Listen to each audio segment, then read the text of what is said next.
Hey, welcome to this wealthmanagement.com Fast Chat. I'm David Armstrong, editor of wealthmanagement.com. We're at the Wealth Management Edge Conference. I'm here joined by Lisa Crafford, who is the head of business consulting for BNY Mellon Pershing. Lisa, thanks very much for joining us. Thanks for having me. This is fun. So, a focus of this conference, the Wealth Management Edge Conference, the RIA Edge portion of the conference, is intentional growth by RIAs, RIAs that are growing intentionally. And we've done some surveys, and you've talked to some of our folks here about findings that RIA firms intend to grow almost double their assets over the next 5 years, as they have in the past 5 years. Now, we know a lot of that growth has been market-driven. Yes. But the growth that goes above and beyond that are firms that are intentionally growing. What did you find in those survey findings that was so interesting to you? So a couple of things really stood out as the younger advisors, so the under 50 population, which represent about half of the survey respondents, were a lot more bullish about their growth than the over 50 population.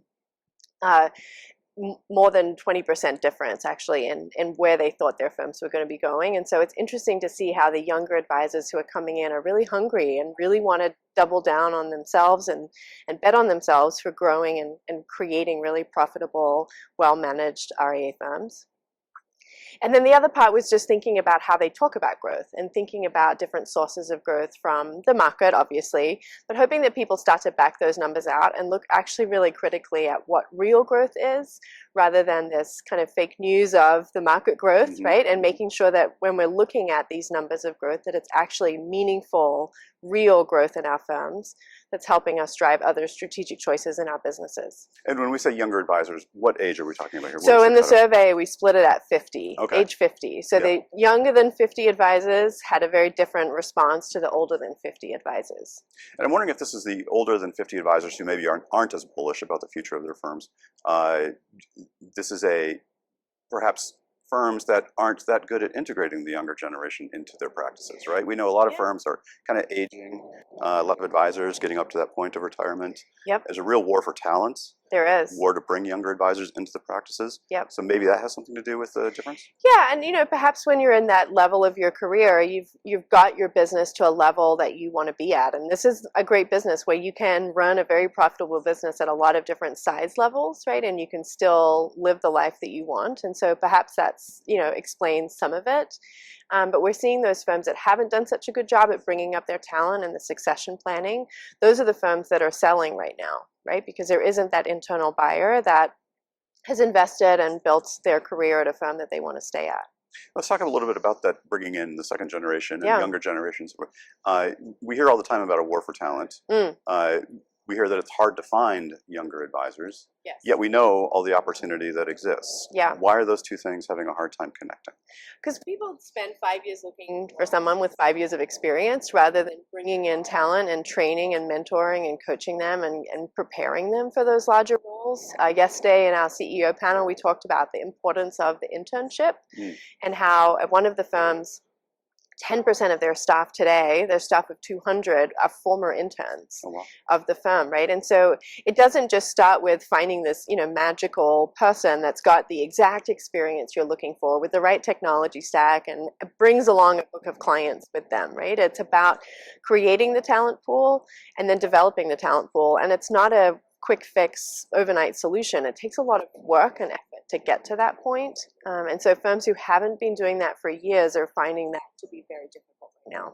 And there are firms that have good career tracks built in and firms that don't.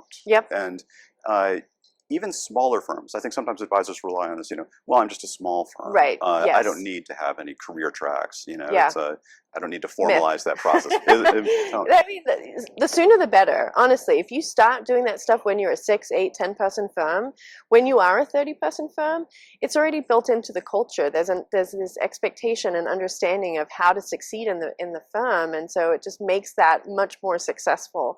It's hard to create those programs when you're a very, very complex organization. If you start it when you're smaller, then it's going to be there when you're complex and takes away a lot of that strain. And also disabuse us of this myth that creating those programs at a small firm is a high bar, it's a high hurdle, it's complex, it's tough. It's so easy. I mean, start with a great job description, figure out some career paths, look at your people, figure out what they're good at, where they want to be, and create opportunities for them. And look then at the gaps of where you maybe don't have a talent that you would like to have, and look, there's your next pipeline hire, right? Is like, it helps you to hire the next person. It helps you to think about your capacity and not be hiring when you're over capacity, but rather know kind of when you're going to be at that level. And there's so many resources out there to help. There's a CFP board white paper with a ton of job description templates, and we have a bunch that we make available to our clients too. It's very, very simple to implement at a firm. You don't ever have to recreate that wheel. I imagine a lot of older advisors who think that they can mentor the next generation, get the next generation into the office, particularly at a smaller firm, and find they don't really have those mentorship skills. Yeah, yeah. How do you address that? So there's another myth that everything has to be done in-house, right? You can outsource that stuff, right? Just because you're an owner doesn't mean you're a great manager. You could be, and there are many, many that are, but ownership doesn't necessarily mean that you have that skill set. That's a skill set you have to work on and develop and build over time. And so there are great resources outside of the business, in our industry or outside of our industry, where people can go for coaching and development that will help them be successful in their small firm. It comes at a cost, but the value then is that the person you have in your firm is invested and is going to be successful when they make it to that level. And you talk about this firm that had 200 interns become employees. That's a large firm. Internships are a possibility for firms at all sizes. Yeah, I mean, I ran an internship program at my old firm, and we were 10 people, and we'd had 2 interns. I mean, if you look at the percentage of the employee population for our summer, it increased significantly. And it was great. It brought new energy to the firm. It brought new ideas. We'd have them work on a project all summer, and at the end, present us with their ideas, and we implemented several of those over the years, too. Is this industry getting any better at letting college students and those seeking a profession know that it exists? It's always been kind of a little secret corner of the financial services world. Yeah. People don't really know financial advisory, financial advice is a profession they can go into. Yeah, we're doing better. There's still a lot of work to do, right? So when we talk about the talent shortage, and it's in particular the diversity challenge that we have in our industry too, we have to create that talent. But creating it starts at the elementary school level, right? Not at the like ready to go to a job tomorrow level. So it's a long-term plan, but that's really where it starts, right? Is creating that awareness. And so we do a lot of stuff on financial literacy and teaching kids in elementary, middle, and high school that we're there. But the CFP programs that exist in the universities today are significantly bigger, better, and more prolific than they were 5-10 years ago. And then there's other programs that offer education and online courses to just make people aware of what we're doing. And, you know, we have our conference in a couple of weeks. We're bringing over 70 students from a dozen different CFP programs around the country. Our primary goal is just to show them how broad and deep and wide this industry is for careers, because a lot of them will go through the program and maybe not want to be an advisor by the end of it, and that's okay too, right? There's a lot of really cool jobs in wealth management firms that aren't the advisor role, right, that might be attractive to someone who's done that job. And those are the roles that we should be thinking about in terms of how we can create more diversity and more career tracks and more career paths for folks that want to succeed in our space. I think the CFP programs have been great at getting into the universities and getting into the colleges.